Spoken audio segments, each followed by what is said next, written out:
roll call, let the record show all board members are present. Moving into the approval of the agenda, can I get a first? I'll make it. First by David. Discussions or questions? Can I get a second? I'll make it. Second by Jeannie. All in favor? All opposed? Motion passes 5-0. All right, moving into informational items or spotlight report.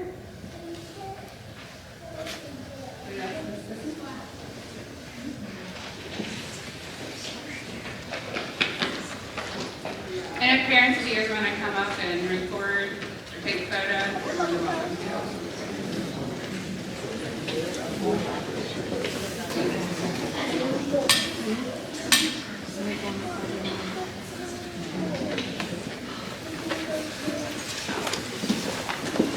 Or if you need to come behind us, you're welcome.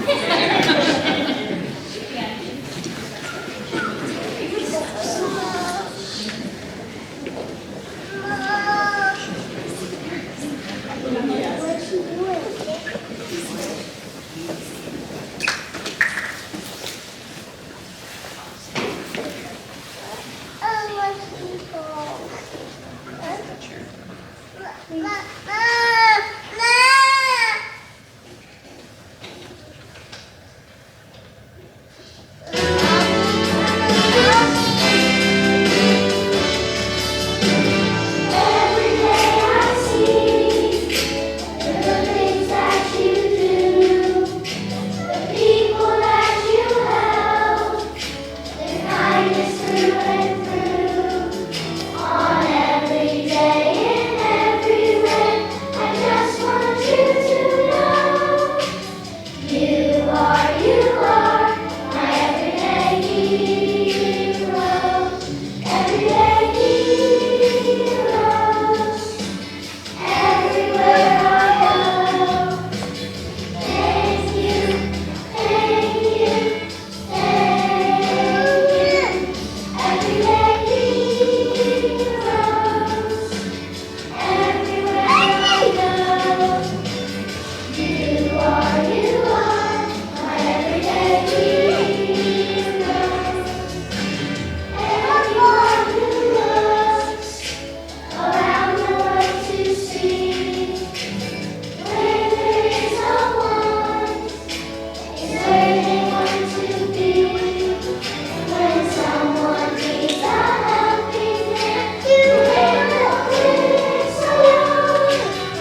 Come on, you be on camera. You be on camera.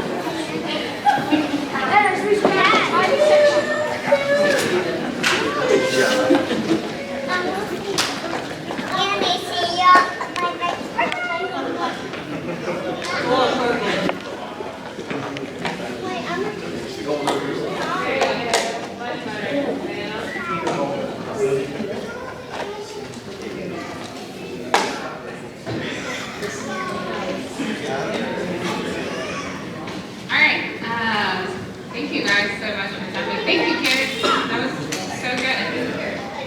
We'll move into our principal's report. We'll start with our elementary school. All right. Good evening. I'm sure you all saw the, I do want to point out the little banner if you didn't catch that. When you walked in, that was also made by our elementary students and stuff. I had that up. Most of the kids in the school are somewhere on there. We're kind of laughing at it at the end of the day because most are on there and we're not happy. We got some names that are a little bit more common. And after that adorable performance, I'm just going to ask you guys for a bunch of things. No. Things going on at the elementary school. On January 19th, we had Title I Build a Buddy Night. That was put on by the combo effort by Katie Avery, we had about 90 students that signed up for that. They came and they got to build a buddy, kind of like a Build-A-Bear, where they would make the stuffed animal and they got to take that home with them. There were books available, some other activities that were available for them, but just a great connection point again for our school. And then really kind of the big thing since I last saw you is having the kindergarten first grade Ames Webb report on both reading and math. If we go back and look at that 2021 school year, that was kind of the year after the pandemic, and we're moving away from that. Most of our scores in 22-23 are the highest they've been since those couple of years. If they're not the highest, they're still kind of within the range of what they were last year. One of the things that I was really pleased to see, kind of two highlights, is just the continued growth that's happening in math. Those are those really early, fundamental, just understanding numeracy. It's kids taking numbers and understanding that when they see a 7, that represents some type of quantity. And they're able to begin those manipulations within math. And knowing what that's going to do, giving that really firm foundation, moving them on up through the order grades. I was really pleased to see that. And then the growth numbers in first grade, going from our fall to winter testing sessions. We're still hanging pretty high at that 85th clip. So really pleased with the growth that the kiddos are showing. I will say one of the highlights on that kindergarten number, that is a little bit of a dip from last year. But looking at our kindergarten readiness scores, there's been a dip in that as well. So trying to bring those kids up and get them to where we want them to be. I'm really pleased with the progress that we're making as a school, and we'll keep working with them. And really, the only other thing to point out is I met with our PTA president in December and then again in January to kind of hammer out what the second semester is going to look like. A couple bigger events I wanted to kind of go ahead and throw on the radar. On March 2nd, we're going to have a Dr. Seuss themed reading night. We are going to open that back up to the whole school. I'm a little nervous. A reason being for that is if you look down at April, we have a Mathnasium event coming. So that's an outside agent group that's going to come in and do some really neat things. And they were very adamant about having it open to the entire school at the same time. We said, okay, beware, it's going to be a big group of people. But if we're going to do that on the math night, then on the reading night, we'll go ahead and do that as well and then open it up for everybody. March 30th, we have our career day that's coming up. If any of you would be interested in coming and presenting to our kids, you could reach out to me or just Al's or Cindy Coster. That's always a great thing. And then at the end of April, we'll have our spring fling, which is kind of a toned down fall festival. We did that for the first time last year, and that went really well. It's just the weather's starting to get warm. Let's all get outside and get together. I had a ton of fun doing that last year, so I'm looking forward to that. That's really it for the elementary school. Any questions for me? Thank you.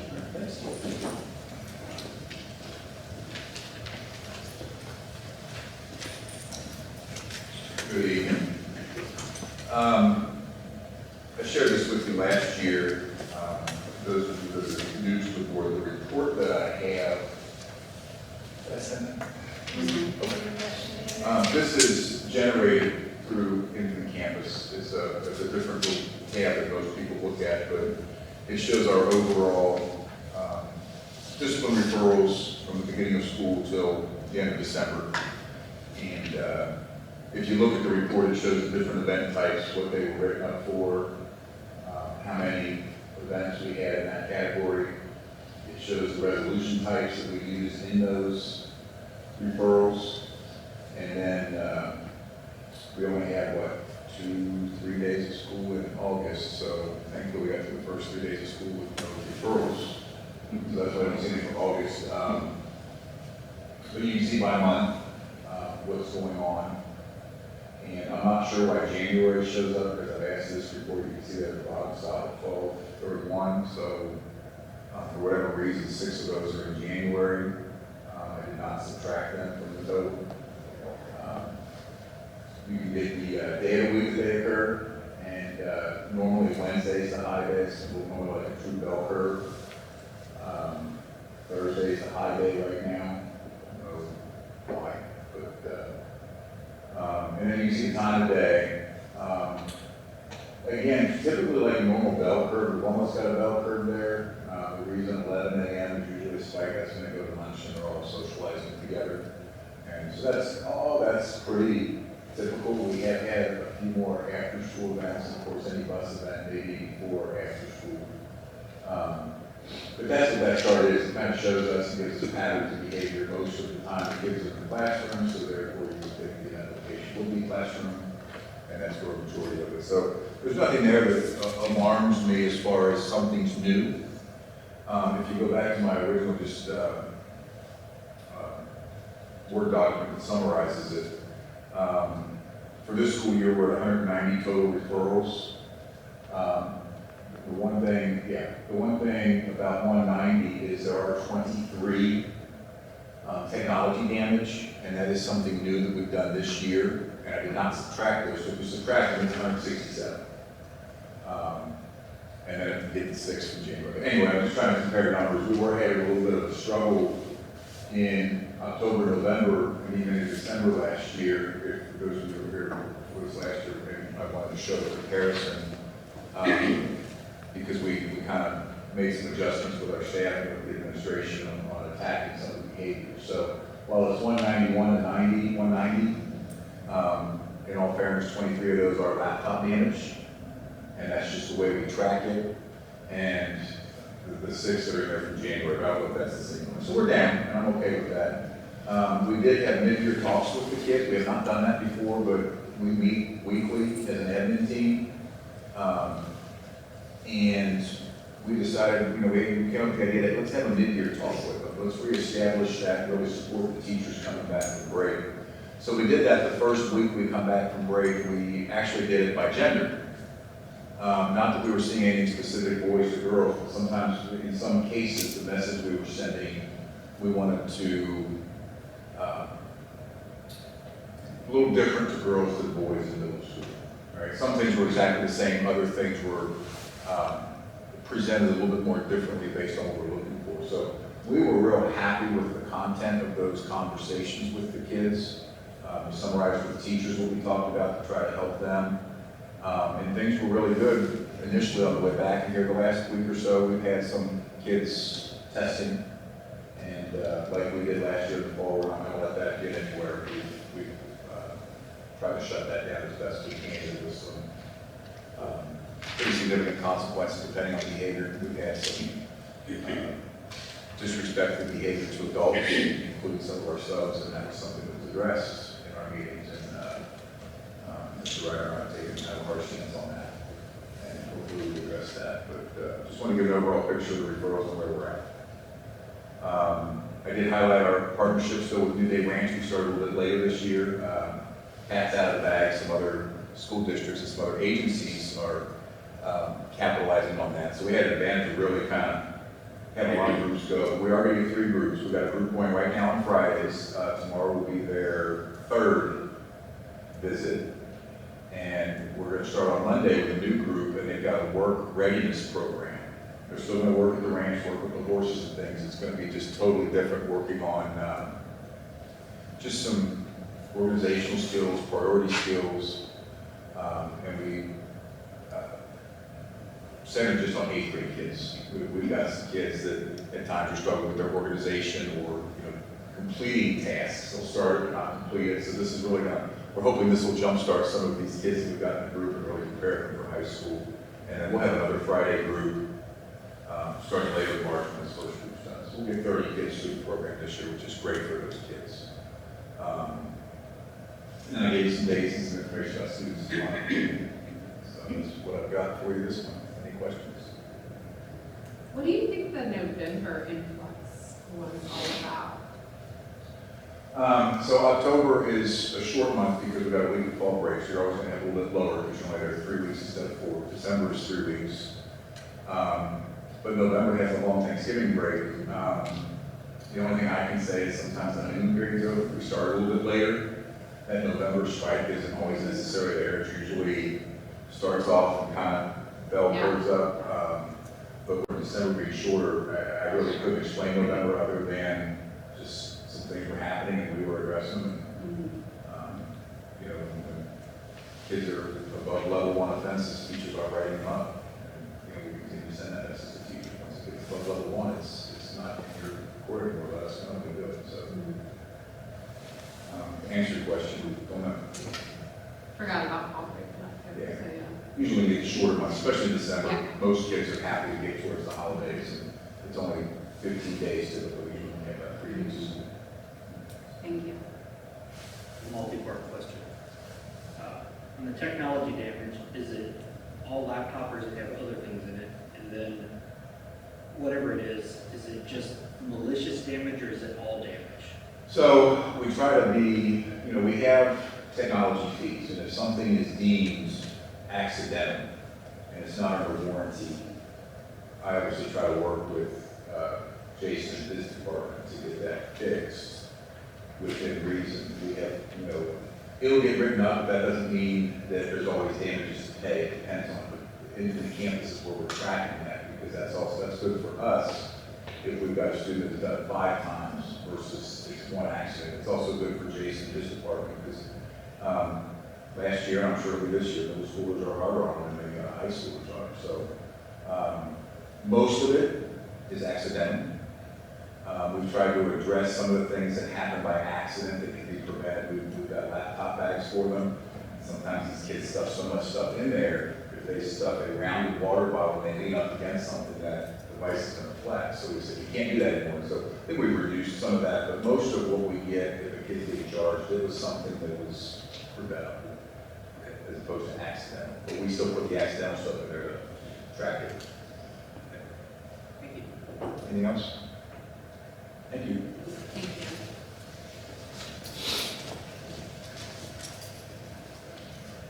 Good evening. I have some data for you. Those of you with kids in the high school know we just got to a very pivotal point in the high school. We finished the semester last Friday, so they took exams the way our schedule is set up. 2 of the students' classes will end its semester, and they get 2 new classes that started on Monday. So teachers were submitting grades, finalizing grades, counselors were doing all that stuff to make getting ready to do report cards. So I went in and grabbed some information out of Infinite Campus. One of the things that we've been tracking is obviously the success of the kids in class. Our teachers are tasked with the idea of developing lessons that meet the state standards. They develop tests and quizzes that assess those standards. They give grades, they put them in the grade book, we use that data to see how we're doing. So over the last 5 years there, you can see how our failure rate is doing at the high school. So to calculate that failure rate, we take a big spreadsheet, we filter it down to every class that every kid has in the building. And we look at that, we get a number, we add it up. Then we take that filter, we set it down, and we say, okay, give me every class less than a 69.4. That gives us another number, you can divide, figure it out.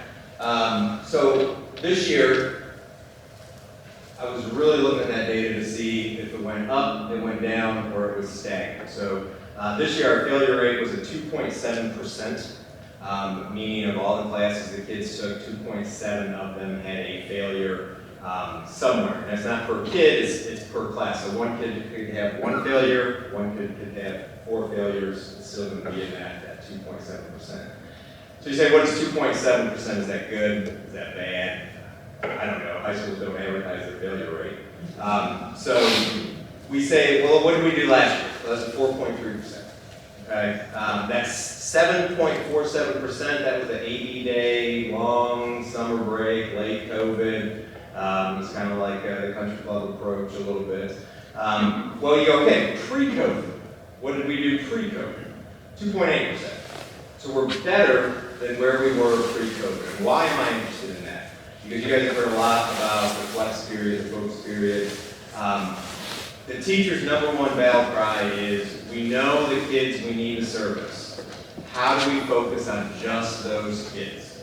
So that was the shift in the schedule, and what that did is it put the kids that need the attention of the teacher the most in front of the teachers. And they can go in and remediate those kids, service those kids individually, accommodate them as to what they need to get to level. So I am thrilled with that 2.7%. I don't know what other high schools are, but I would say it's not within a few points of that. So I am very thrilled with that. You say, okay, well, it's a pass-fail rate. Is that what the teachers want you to see, so they're going to pass the kids? You know, our teachers are teaching the standards that are aligned, and that's what they're giving their assessments on. So we look, okay, where do we need to put some energy? What do we need to do to help some of these kids? So we break it down by grade. 37% of those 76 total failed courses. That's all it was, 76. So 37 of those were freshmen. 26 sophomores, juniors 10, seniors 3. So that is that's good news to us. We know where we need to focus that energy. So I am thrilled with that. Shared it with the staff the other day. I'm tickled at that number. That is showing us what we're doing is having an impact on kids and the teacher's ability to teach those that need it the most. A little spotlight action here. Last night, the chorus students went to sing the national anthem at the Cincinnati Cyclones at the Heritage Bank Arena. And the Fountain Square obviously got pushed back a few. They're going to reschedule that because of the rain yesterday. So in sticking with the chorus, we had 4 high school students qualify for the All-State chorus in Louisville that will take place in February. So that's the one you see on the national news almost every year where they sing the song in the hotel. Sounds amazing. So that is a big honor for them to compete against students from all over, not compete, but also at the same time come together and sing together. So one of the things I do want to share with you, I know you guys like information, so you don't get caught off guard. Recently, we added a new club at the high school. It is a boys volleyball club. It is not in a team sport. It is a club. Very similar to those when we started archery. You have to start things as a club, so it'll be sanctioned as the club. It's not under the athletic umbrella. There are some things that have to happen there first, but the interest was there, so we started that club with the students. The end of the report, kystats.org puts out a big profile report. So this is specifically looking at the class of 2020. So what they do is they take these kids, they look at their GPA, AP classes, dual credit classes, how they did in high school, their English scores in high school, how many of them went on to college, how many credits they earned, what college did they go to, did they stick around for the second year of college, how much money did they have to take out to pay for those classes. There's a ton of information. One of the things that I will highlight in there is first page of the report, number 6, percent of those graduates earning college credit prior to graduation of high school. That is 65.5% of our kids earn some level of college credit. And I know we get caught up on some of these rankings that come out, the niche We usually don't rank very good in that one because that one highlights on AP. All right, so here's some stats about AP from another stat report. 46% of students, 39% of students in Kentucky were enrolled in an AP class. Of the 39, only 30% of them took an AP test. 15% passed. Okay, so our students in our community benefit from dual credit. That's why we do it. But I want to include that report for you. There's a lot to look at there. But we look at this as a team and we share a little bit snippets of it, of what our kids are seeing. We're above the state just in all the important categories. I'm not going to get into that whole thing. We can look at that. That's probably a whole nother report. But does anybody on the board have questions? I have a question. Yes, ma'am. And Kyle might need help with this too. So we're Title IX heavy on the boys' side. And I know you said that's a club, but you kind of indicated maybe moving forward with it later. So if we brought on girls across, is that, have we sanctioned that yet? Is that a real thing? Because if we were, yeah. We're currently having workouts for girls lacrosse, Right. and I think I informed the board in front of you a while back. Right. We're going to take that approach. The attendance so far has been very low, fewer than 5 students.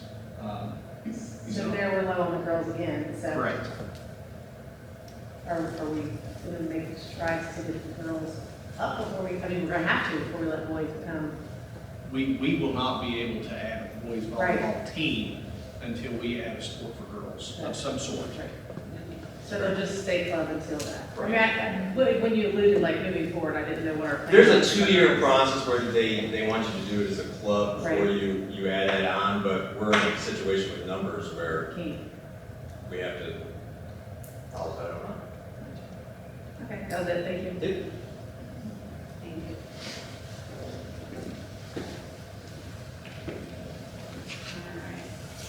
Rob, are you doing an ECC?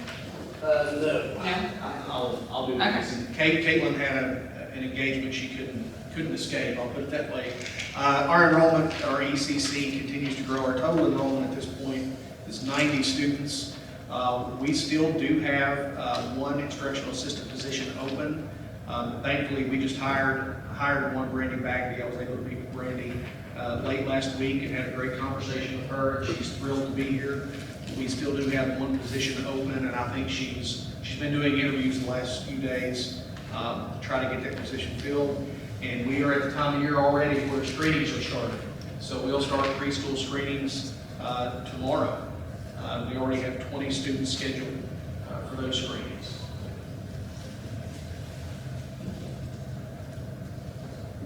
All right, getting to our curriculum.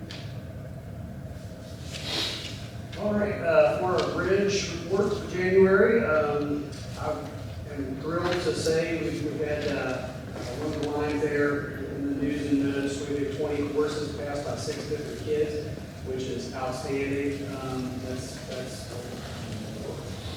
better than expected actually at this point. So we're thrilled with the work ethic that we see out there in this month here. We actually got 2 diplomas for you this time, the first diplomas tonight. So the 2 that are very near completion that mentioned down there at the bottom. One, I believe, is about to knock that out maybe overnight tonight, and the other one will probably be very soon after that. So really good month out there. We did transition 2 students back to the high school, which I believe I alluded to at the last board meeting. That actually did happen here over this semester. So we're thrilled with those 2 and wish them best of luck, and I know they'll do fine. So at this point, our numbers, as you can see across the top there, the numbers are pretty low, which is a good thing. But at this point, we're just kind of holding steady. So very proud of our work of our kids and our Mr. Hester and Robbie Radcliffe out there doing a great job of keeping them motivated, keeping them energized, and keeping that will to work alive, which is very, very important. Any questions about the bridge? Great to see the continued progress. Like, it's just awesome seeing like kids that are graduating, and then I'm just overjoyed to see transition back into school, because there was a time where it just didn't seem like that was happening. Absolutely. That's something I feel really good about too. The other part is that I will say too, that they've tried to initiate a little bit more this year. It's kind of a vision for the future for our kids. And even though they may graduate from the bridge at a little bit of a different time period from the rest of their peers, you know, the prospect of being an adult going out into the work world is very real right at that very moment. So they try to kind of prep them a little bit beforehand, which is a great thing too. And those guys have a lot of connections out in the work world locally here, so that's been a good thing. I do have a question now. That brought up for me. Do we track progress? Like, I know we track our graduates and what schools they go to, but do we track with the kids from the bridge program if they've got into like grade school or if they're going to another workplace? Not officially yet, kind of unofficial. That would be an interesting project to take on at this point. Okay. Yeah, I just wondered, it would be interesting just to know. Let's see. Is Caitlin here? Well, you just gave them the pictures. So she's not going to do that for me. I think I got the next two things, so I'll just see. Moving right along, attendance and enrollment. All right, our attendance and enrollment, enrollment down just a smidge, but attendance percentage up a little bit, which is a good thing. And our trophy will change hands this month to our middle school. So middle school, don't forget that. Party gift on the way out.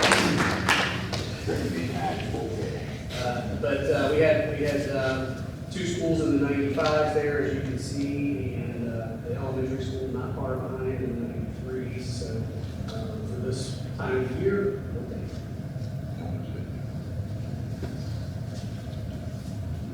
any questions about that?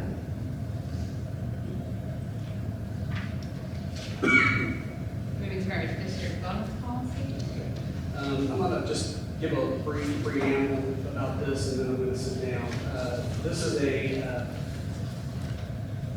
project that our elementary, middle, and high schools have to take on each fall, where we evaluate our health, wellness programs. That does include nutrition. What we did a little differently this year, though, is we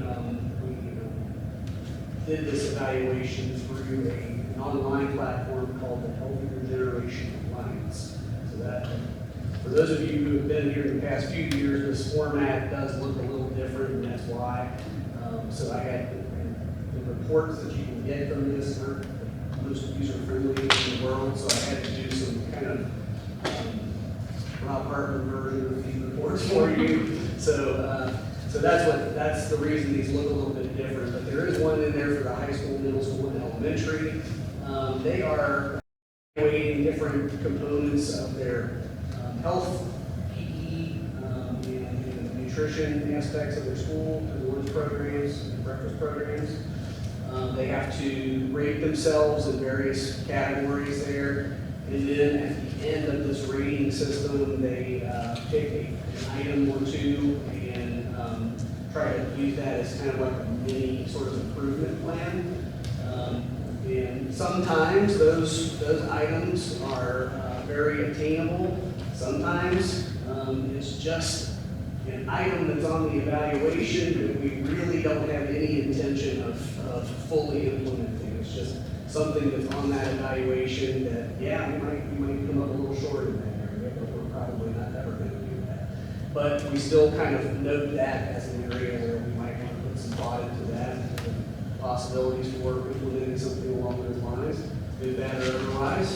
So at this point, I'm going to sit down, and if you have any questions, by the way, I should probably say, we have to have this done in the fall. Then we have to post it on our website, and then 60 days later, we have to have this presentation at a board meeting by law.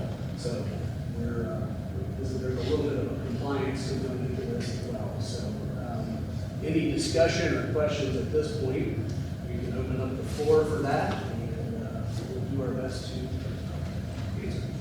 So my question, sorry, David. No, good. I just saw you raise your hand. On all of them, it's notated, student and family involvement, and it only really caught my eye because it says this year's goals, so I was curious what our plan and strategy was for this particular area. I'll take that one, guys. The answer to that is, we haven't really fleshed out our plans for these components as of yet. So when you see those areas that we will be working on, that is just a list of things we will be working on. So, but the short answer to that one is, when you're, perhaps, I'm just kind of throwing out an example here, if you're interested in what the parents, for instance, have to say about our school lunch program, we're going to form a committee and involve some parents on that and try to get some information from them, or send it out in a survey, try to glean some information that way. But you're probably not going to have a very fleshed out answer here tonight on all these different areas that we're going to be tackling. And like I said before, some of these areas may not necessarily get tackled, but they just came up below our evaluations. That's the short answer. Our three principals here, and I've also invited our Food service director. food service director, thank you, to kind of help out with some of these questions if needed. So, awesome, thank you. Would you like me to introduce myself quickly now, or? I was going to introduce you under the other. Okay, that's fine, that's You fine. want to go ahead? Sure, I don't. Since Mr. Hartman called you out. I wasn't even a part of that. Yeah, you want to- So I guess I'm having a meeting with parents or survey in the new year for lunches, but really excited to be here. I'm Margaret Britt, so I took over, work with Vicky for the month of December, and now I'm on my own, but I formerly worked at Grant County Schools and managed their lunch program there for 7 years. Super excited to be part of this great group of women that work in the food service department. Couldn't be any nicer people, so I'm super excited about that. So we got a lot to do. We're gonna fresh eyes on the program. We're gonna be rolling out second choices at the elementary at the end of February. Working with ECC to roll out some changes with their preschool menu.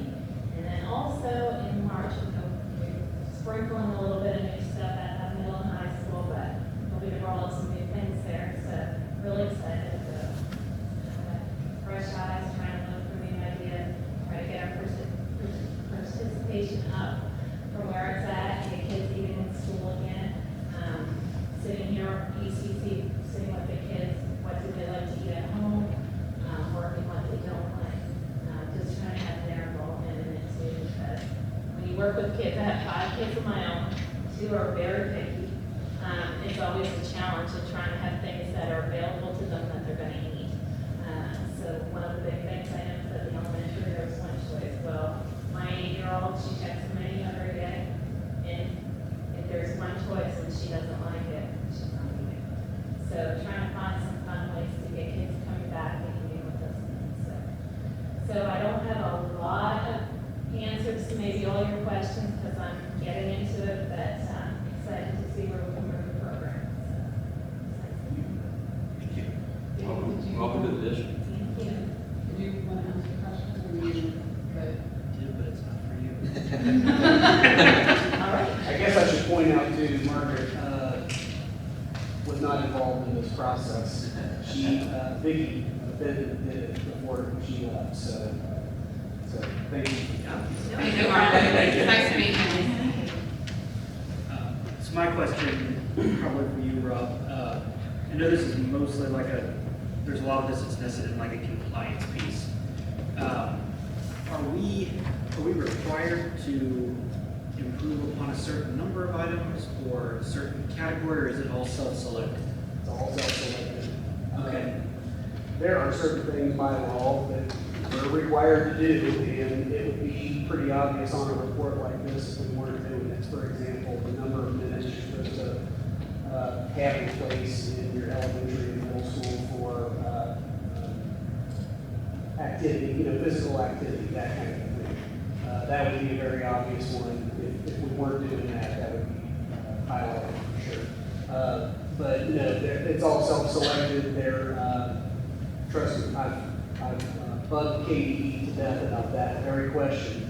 And I tend to get a lot of answers from them, which lead me to believe this is kind of, if you go through the process and find a thing or two that you would like to improve upon, that makes some sense, that's not going to overtax your already taxed employees or your budget, go for it. So I'm perfectly happy with what you do get done. I think it's a good process to go through, just to kind of check yourself against what national standards might be. But I would probably tell you I'm not going to be too crazy on somebody if they didn't check off all the things that they came a little short on this evaluation. And I have one other question that's like elementary school specific. So there were a couple items on there that show up as kind of not using exercise in a punitive way, and it wasn't a focus area. And I didn't know if that was because it's really not applicable and we're not using that as a punitive means, or if it just wasn't a focus area. That probably a little bit more of a elementary and middle school question. I don't know if guys would weigh in on that one at all. For us, it's, we don't take away recess from students, but there are times where we will have them walk or jog recess, so we want to keep them active and burn off some of that energy that they might have. Yep. We don't do it often, but that's one of the things that they say. And the way, when we did this, I kind of looked at it, I was like, we don't necessarily have to agree with every single thing that they're saying. For instance, if you go up to the third one on physical activity, it says promotion or support of walking and bicycling. Right. We're not going to do that, and I don't want to have a plan to put that in place. So the teachers do know I do not want you holding kids away from physical activity. I still want them having those opportunities to get up and move. But even on days where we have bad weather, it's difficult to find the time and space to do that when we're doing indoor recess. So on that one, we put it as under development because it's a continuing conversation that I like to have with the teachers. Does that answer your question? Nope, that makes a lot of sense. Thank you. Any other questions? Okay, thank you. Moving into our construction report, did everyone get a chance to read it? Do you have any questions on it?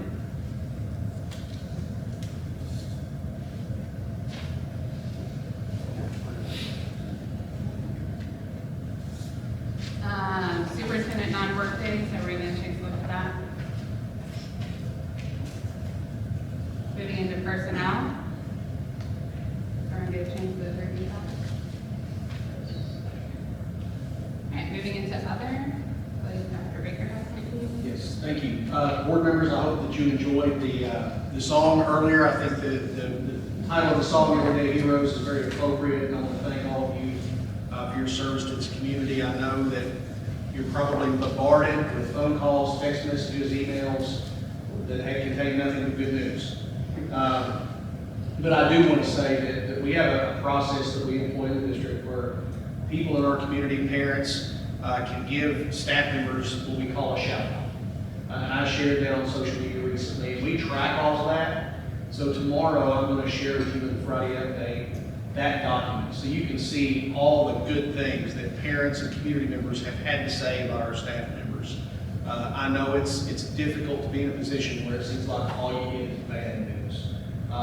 So I just want to share that to you, and just again, thank you for your service to our community. And under your table, you have a token of our appreciation, a duffel bag that's monogrammed. So next month when you go to KSBA, you'll have something carry your WV swag in. So just want to thank you all. The only other thing I had was, I had on my list to introduce Margaret this evening, but you've already met her. I just want to say, Margaret, it's great to have you as a part of our team. It's not unusual that when you change leadership, the engine can sputter, so to speak, in a school or a department, and the engine in food service hasn't sputtered at all. So that's a credit to you and to Vicki, but I'm excited about some positive changes we can make in our food service department, and just want to thank you for your work so far. Anyone else have anything? And I look forward to getting the shout outs. I think it's a great idea. We have some incredible teachers, staff, and to hear that and get that out there, I think is amazing. Alright, so the only thing, I have one, December we went down to KSBA, and of course, there's the trainings that are required, and the one, of course, is the superintendent evaluation. So I started digging through my stuff, and I can't find anywhere where I have noted what we are doing his review on this year, what standard. Did either of you guys remember? I don't believe that we decided on a focus area. I don't think we did. Okay. 'Cause I know, of course, we all have to sit through those trainings because we have to receive the superintendent evaluation training session 2 next month down at KSBA. So when you start hearing that, most people are like, oh, we're doing this, and I'm like, let me get to know what we are doing. So I don't know, I know you guys did that new boot camp thing, so if you guys don't have the 7 standards, text me and let me know, and I can email you the document, and then if you guys want to look it over, and we want to do all 7, we can do all 7, if you guys want to send me your top 2, maybe, and then we can decide from there. I do not have that, so. Okay. Yeah, Are you asking a question? no, I'm just kidding.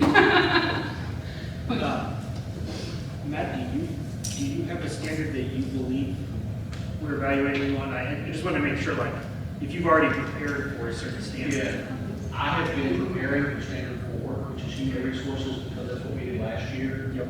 And and maybe I'm incorrect, but I just kind of assumed that it was standard 4 again, that was going to be evaluated on, but if the board decides that they want to go a different direction, I'm flexible.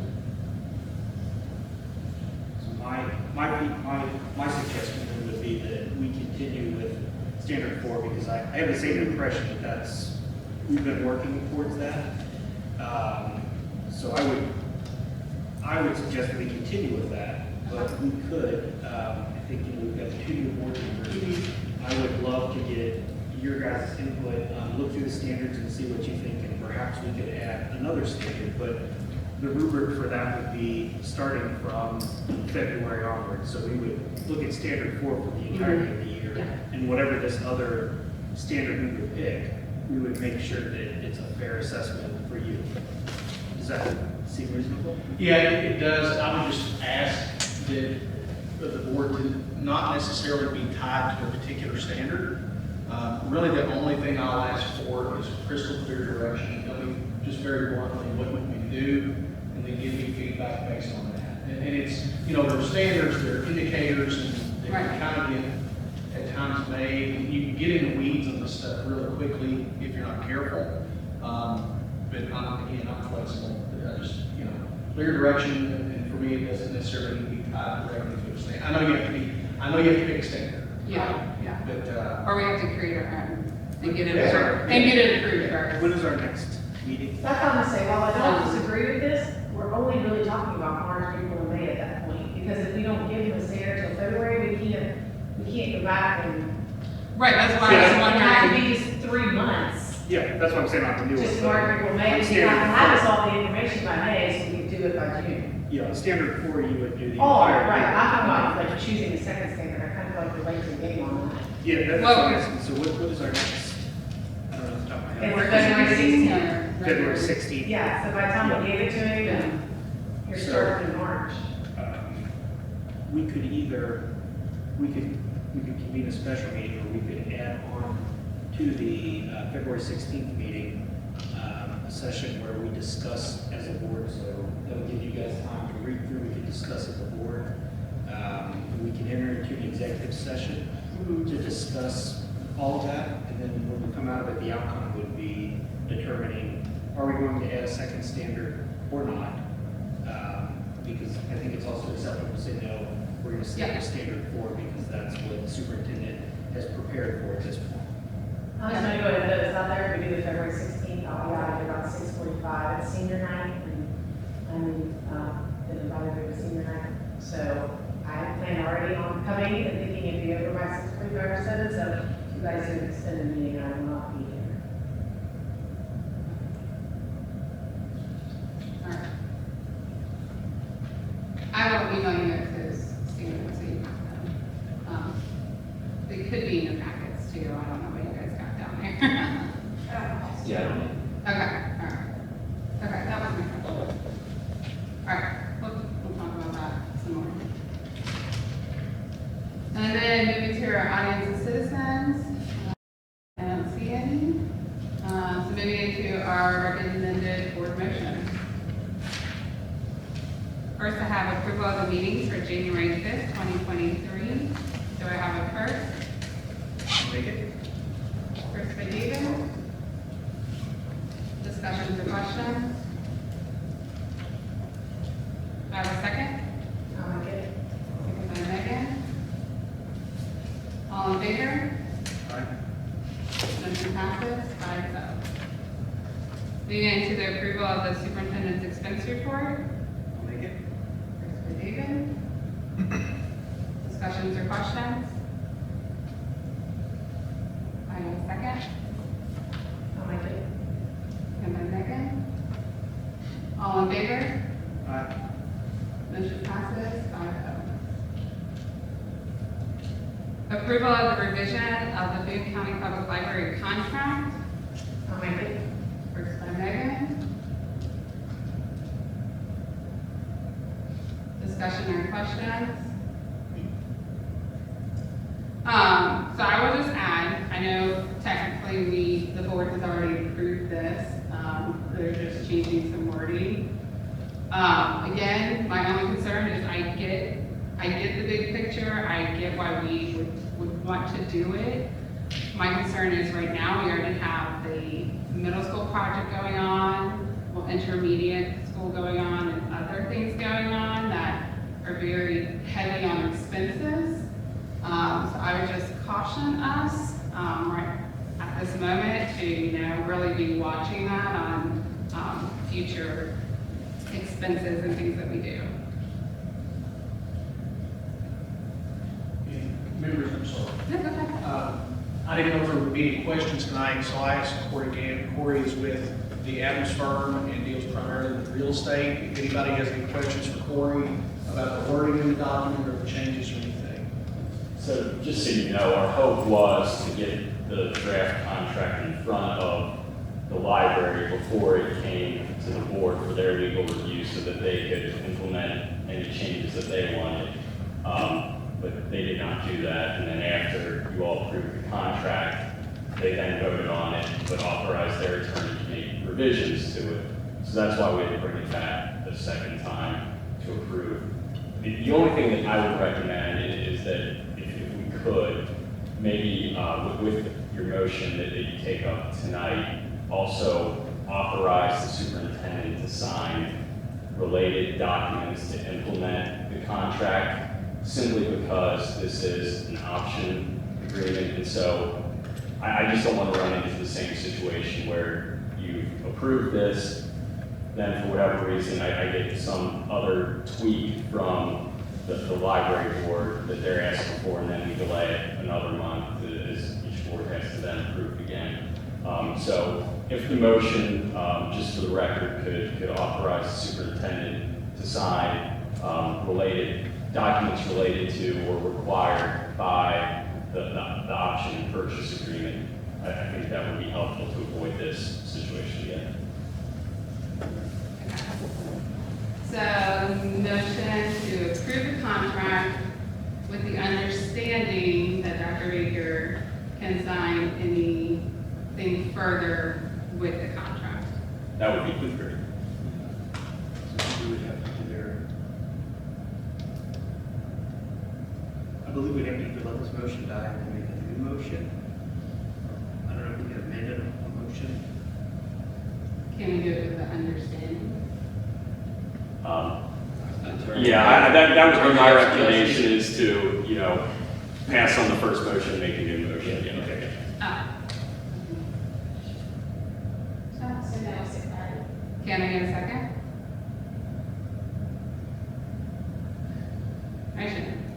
Motion passed.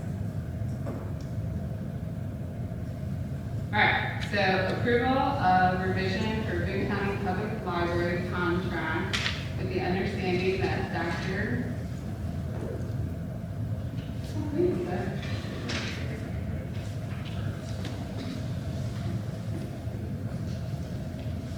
The revision of the Boone County Public Library contract with the authorization to authorize superintendent to make signed documents. No. What's that word? Authorize superintendent to make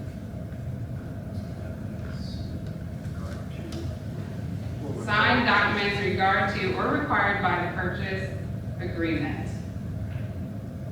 Does that work? Yes. Okay. I'll make it. First by Megan. Discussion or questions? Not repeating myself. Thank you for the addition there. That was very beneficial. All right, can I get a second? I'll make it. By David. All in favor? Aye. 4. All opposed? 1. Motion passes 4-1. Moving into the approval of the treasurer's report. Can I get a first? I'll make it. First by David. Discussions or questions? Can I get a second? Second by Aubrey. All in favor? Aye. Motion passes 5-0. Moving into the approval of the orders of the treasurer, the bills. Can I get a first? First by Jamie. Discussion or questions?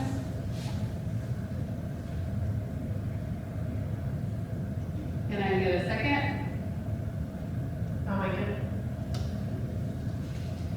Aubrey. Megan's got no, she's ready. I was Second by Megan. It's a teacher in her raising her hand. Yeah. Well, I didn't have to see you all today. All in favor? Aye. Motion passes 5-0. Approval of the 2023-2024 draft budget. I'll make it. First by David. Kevin? Hello. Okay. You've got some packets there. On top, you'll see our normal kind of summary sheet of the general fund budget, and I'll go over that and then answer any questions that anyone has. The first thing you'll notice at the top, projecting on the second line, I highlighted the changes there, Brett. Projected increase in real estate taxes from increased assessments, just from property values going up and additional properties being built. And that will be, the increase will reflect some of what we're already seeing with collections this year.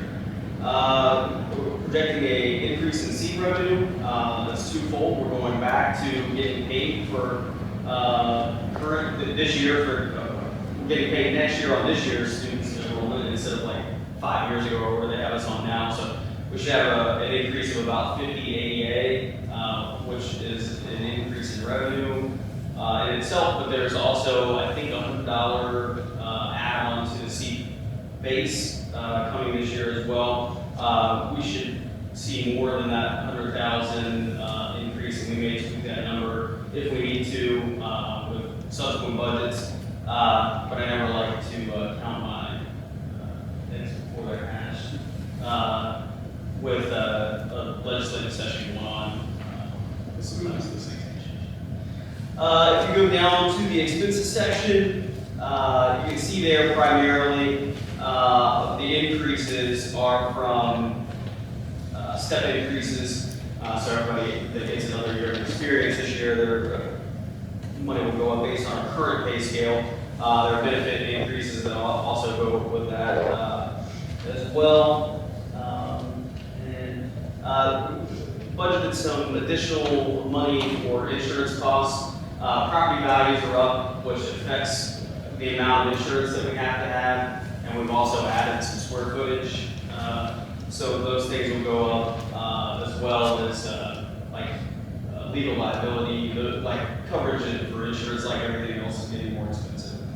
So I budgeted some increases there, and then we also have some increase in addition to step benefits and benefit increases in transportation, some increase in repairs, repair costs and parts costs. Just like everything else, those are going up as well. And I don't know, we probably have more buses than we've ever had as well, so that also contributes to that problem. So all in all, both expenses and revenues both are increasing by $300,000 from the current year working budget. And down at the bottom, in the other information section, I kind of retooled this a little bit, but you can see there our contingency going up a little bit, about $18,000. That's just an adjusting entry, so I can use nice round numbers in the top half. So our percentage of contingency is going up by 0.3%, 0.03%. So it's a slight increase. Personnel expenses are up that $300,000. About $214,000 are staff costs with salaries and benefits. And our personnel expense went down slightly by 0.01%. So roughly the same percentages that we had this year. Just to give you an idea of where that compares to last year. Last year, our draft budget, the projected increase was $360,000. So we're a little bit lower than that. But a lot of that was we increased the contingency last year by $65,000 at this time. So roughly the same thing we're looking at this year, which makes sense when we're really only looking at rolling up salaries. It's about the same amount every year to do a step increase. So. Any questions? Where are we at on buses? Are we good to take a year off? No. We always need one. So buses, and Mr. Shaler will tell you we need more than what I will. They are depreciated over 15 years. That's about the expected life, by the state. And we try to get at least that out of them. A lot of times we'll get that out of them and then move them to being a spare bus for like field trips and athletic trips and things like that. But we have 15 regular route buses right now, I think, plus a special needs bus, plus a preschool bus. So we really need just over one every year. So the plan is, and there's money in the budget annually now to purchase a bus every year. So that's what I get, and we've done that every year. So my question is, second, like, if these routes are so packed, I know Chris was doing that study at the beginning of the year, if we're gonna have to add a bus and then add another route bus, where are we with heading that direction? So at some point, there are gonna be a couple of years where we'll need to add more than one. Right now, I don't have a budget built for one. That's one of those things we could look at, if we finish strong this year, and I think we will. If the board wish to do that, we can certainly add, inject some money into the budget at the time that we do the working budget in September. That's right before bus ordering season kind of starts anyways. It's usually sometime in October, November. Then we could add one at that time. One thing I've discussed with Chris to try to address this is, at times, and forgive me, I'm not going to get these numbers right, we will order a 60-passenger bus instead of an 82-passenger bus. That from now on, every bus we order should be an 82-passenger bus to enable us potentially to keep the number of routes we're running at a lower number. But aren't there some routes that will accommodate an 82? There are, in Verona, there are. Yeah. And that's the rub, so to speak, Right. on that approach. But sometimes if we have a smaller bus that runs a Walton route, that can be moved to a Verona route and replace, a 65-passenger bus in Walton with an 82-passenger bus.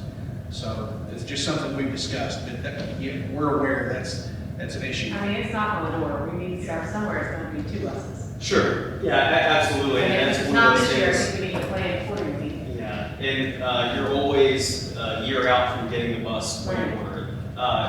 They used to come quicker, I think last summer we didn't get the bus until like almost August that we ordered October last year. Now, we got it in early this year and ordered as soon as it opened, so I don't know if that'll help our odds, you know, if we move to the front of the line or how that works. But yeah, we can try. And if we wanted to do that, my suggestion would be, let's look at kind of as they start doing routes for next year, if we have any pinch points at that time, they feel like we need to add another bus, we can do it at the time of working budget, increase that, you know, just double the budget that we have for a bus purchase. And we would still beat that ordering cycle and try to get those orders in as early as we can. Anyone else? Yes. The 214, 215,000, that's primarily the step increases. Was that bringing, is that adding any additional staff or just? It doesn't add any additional staff, and it doesn't take into consideration like any kind of extra stipends or raises or anything for next year. So what we'll do is we can use this as a base, and over the next few months, specifically like March and April, might depend on the legislative session when we take a look at salary tables for next year. But when we do that, then the tentative budget that we do in May, we'll take that into account. Any changes that we make to the salary scale, we'll have at that time, and we'll update that budget. And typically, we'll have some positions that will get added between now and the board meeting in May as well. Those will be things that you guys approve, and just kind of think in the back of your mind, like, hey, I'm approving this, you know, teacher position, salaries and benefits, you know, a younger teacher, it'll be about 60, 65 grand. I get to add on the top of this, and we have to find revenue to meet that need. And when we do that in May, will the new school, the intermediate school, will that be a part of that, or is that a separate? No, that won't be, this will be under construction. We don't have a break, you know, that we got, that's breaking ground yet. So as we get further into construction, we'll know, like, hey, this time, let's say 2 years from now, we'll know, like, hey, that building's gonna be open when school starts next year, then we'll do a budget for staffing, and that'll be a longer presentation, probably at a, like a working meeting, one of those interim meetings, so we can go a little more detail on that. Any questions? Okay. Thank you. All right, can I get a second? Can I get Robert? We'll just put us together. I'm just gonna start with little shooting. All right, all in favor? Motion passes 5-0. Moving on to the approval of the application 1 for Morale Construction, Walford Independent School. Can I get a first?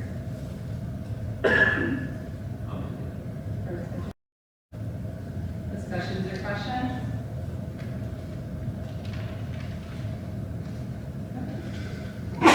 Can I get a second?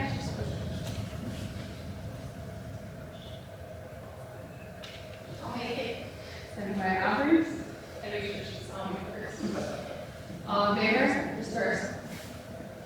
Sorry. 3. All opposed? Motion passes 3-2. Next, approval of field trips. Can I get it first?